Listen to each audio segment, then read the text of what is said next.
તો અમેરિકાએ ટેરિફ ઓછો કરતા ટેક્સટાઇલ ઉદ્યોગને રાહત મળી છે, જેમાં સુરતના ટેક્સટાઇલ ઉદ્યોગકારોને રાહત મળી છે। ટેક્સટાઇલ ઉદ્યોગ અને એસજીસીસીઆઈએ નિર્ણયને આવકાર્યો છે અને કહ્યું હતું કે ગાડી થંભી ગઈ હતી, પરંતુ હવે ફરીથી એક નવી તક મળી છે।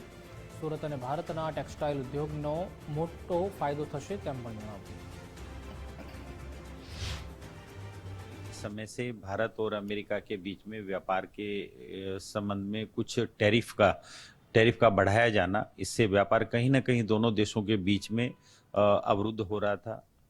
भारत की कूटनीति या भारत के पूरे वैश्विक संबंध और हमारे मोदी सरकार की, जो आदरणीय प्रधानमंत्री मोदी जी की जो नीति है विदेश मंत्रालय की, कॉमर्स की, तो हमें इससे जो 50% टैरिफ भारत के व्यापार पे यूएस ने लगा दिया था, वो कल शाम से जब से 18% की घोषणा हुई है, लोगों में खुशी की लहर है।